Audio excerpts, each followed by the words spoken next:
وكالعادة يا سادة الأهلي بيحكم بأحكامه. رابطة الأندية من شوية نزلت قرار إن خلاص تم اعتماد انسحاب الأهلي من ماتش الأهلي والزمالك في لقاء القمة 130، واعتبار الزمالك فايز 3-0، وهيتخصم من الأهلي في آخر الموسم 3 نقاط. طيب الأهلي يسكت، يرد وينزل بيان تاني ويقول لك أنا هتجه للجنة الأولمبية وهعمل والشكوى وأنا برفض قرارات رابطة الأندية. يا سيدي حرب دايرة ما بين الجمهورين على السوشيال ميديا، ومين أقوى ومين وفي الآخر يا صديقي هيتخصم منه 3 نقاط.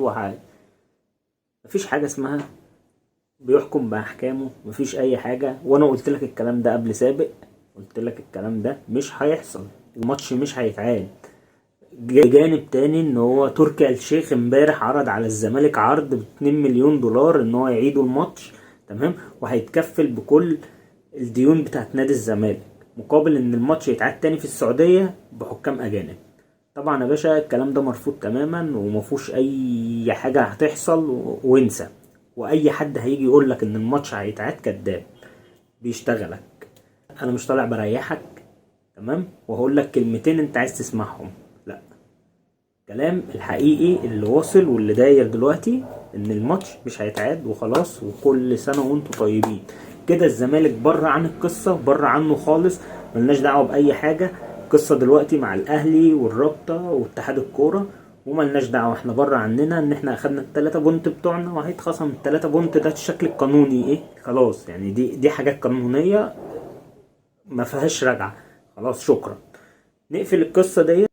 قائمة منتخب مصر في الوقت اللي انا بكلمك فيه دي نزلت وما اخدوش امام عاشور. دي قصة تانية وقلم تاني. منتخب مصر يا باشا ما بياخدش بلالين. هو السبب. انت ما ضمتش امام عاشور ليه؟ انا عايز لعيب من الاخر كده، عايز لعيب هنا فاضية، هنا فيها كورة بس تمام.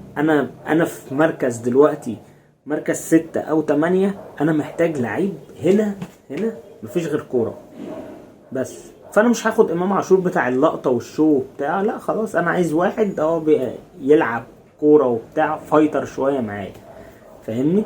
فانا هضم دونجا وشكرا. النهاردة في تمام الساعة 9:30 ان شاء الله الزمالك في ربع نهائي كاس مصر مع نادي سموحة. عايز اسمع توقعاتك للماتش دوت في الكومنتات، وان شاء الله خير لنادي الزمالك.